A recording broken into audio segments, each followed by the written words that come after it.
Every January 1st, I have just 3 thoughts first thing in the morning. I want a lemon for this hangover. I want to lose weight. I want to start a new habit. So do you want to start a reading habit? Do you want to begin a reading habit? Because if you want to, I can help you with that. The gist of this whole teaching. And it's that many... In this video, I'm going to tell you my top suggestions as to how to begin a reading habit, or maybe if you had one, then how you can restart it. Okay, maybe you fell off the wagon. It's completely okay. New Year's is here, and like, it's actually a social construct, but it's okay. It's like a good chance to, start new habits. If that is something that interests you, then keep on watching. The first and the foremost suggestion that I want to give you, if you really want to start this habit, is to follow the KISS principle. Well, I'm really not asking you to physically take your book and kiss it. I mean, you can really do it if you want to. If that's your jam, that's completely okay. Kiss your book as many times as you want to in a day. I won't judge you, I promise.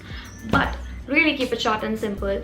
Start with either a short story or a novella. But if you're really someone who actually wants to build a complete habit, or maybe you want to say that, I mean, like, no babe, I want to start with the real thing. Sure, you can do it. No problem with that. I mean, ask people around you who have been reading books for a very long time, and you can ask them what books worked for them. Like, what were the books that kept them hooked till the very end. And maybe if you don't want to ask somebody, it's okay, I got you covered. At the end of this video, I'm going to give you like my top 5 favorite suggestions as to what authors or books you might be choosing, or you may choose to begin this habit. And I promise you, those are the plots that kept me hooked, and I'm sure of this, that they're going to keep you hooked till the very end of this. My second suggestion would be to experiment with the genres.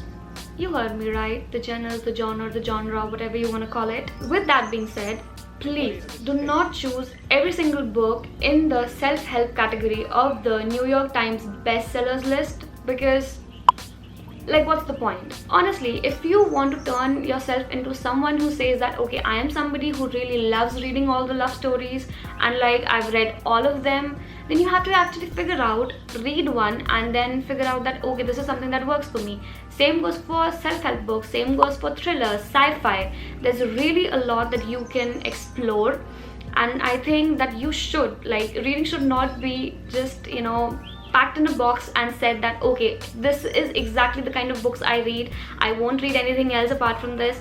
Like, this is something that you can really explore, so do it. My tip number 3 is actually to Google it. I mean, you can also YouTube it, Quora it, whatever you want to. The idea really is to research a little bit about the book, which I'm sure you do, but also about the author before you start reading. A lot of authors were teachers before they started writing, or maybe they were teachers before they started writing, or maybe they were doctors before they started writing, or maybe they are current business owners and they have written their books. So it's really nice to kind of understand what perspective they had while writing the book, because it kind of takes you into that, the mind of the author, if you will, and you kind of actually end up thinking, okay, this is exactly what he was thinking at that point of time that he wrote the book.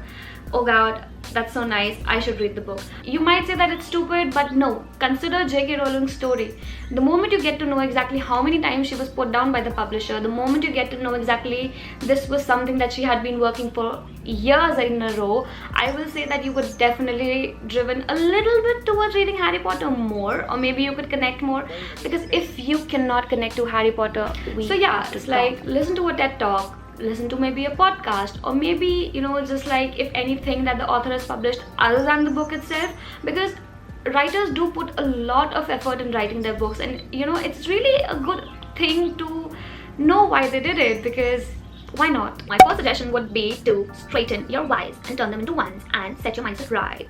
Do you get me? I tried the poem. What I really want to say is, you really need to have a clarity as to why you want to start this reading habit. You definitely don't want to start a reading habit mainly because of the fact that your favorite actor has it, or maybe your best friend has it. You have to do it for yourself, okay? I mean, yourself.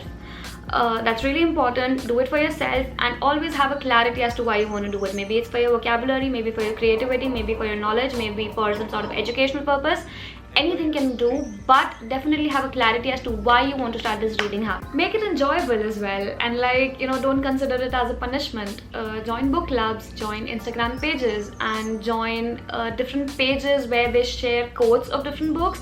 I mean, really, when you read a lot of books and suddenly a quote from any random book just pops up, I literally smile from year to year. Like, you know, it's really something that touches me very deeply. So yeah, this is something that you can do, and you know, like, it will really help in the long run to retain this habit of yours of reading. Trust me. My first suggestion would be to set a routine. Now this is something where everybody kind of fails, right? Let's just assume that you find a book in which you're truly vibing and you figure out that, okay, this is the book that is going to be the book for me. You really actually have to carve out time from your schedule to actually start reading it. It can be anything. It can be in the morning, it can be during the night. Another tip that I definitely have, and you should follow it from day one, is to have a daily set page goal. I mean, it can be 5 pages in the beginning, or it may run up to maybe 10 pages or whatever, and soon enough, if you follow your page goal every single day and you increase it, and maybe eventually you might turn out into somebody who actually reads 7 books in a month. And as promised, I am going to tell you my top 5 suggestions of what books you can start with if you really want to start this habit. I'm just gonna quickly read it out for you. Animal Farm by George Orwell, Dark Matter by Blake Crouch. You can also go for Recursions from Blake Crouch, Sidney Sheldon's Doomsday Conspiracy, Dan Brown's, all the books from Dan Brown, but specifically I'll go for Lost Symbol or the Da Vinci Code, Stephen King's The Stand or The Green Mile. Also, if any book, the movie, if any movie that you really do like and it is based on a book, you can actually start from there. That is a really, really good habit to start. The links for all these books are going to be in the description box below. I'm also going to specify the genre of all the books so that it can help you out a little bit in choosing. And with that, I literally have no suggestions to give to you. So if you have any suggestion to give to me, definitely do. And like, comment, share and subscribe, and I'll see you in the next video. Bye.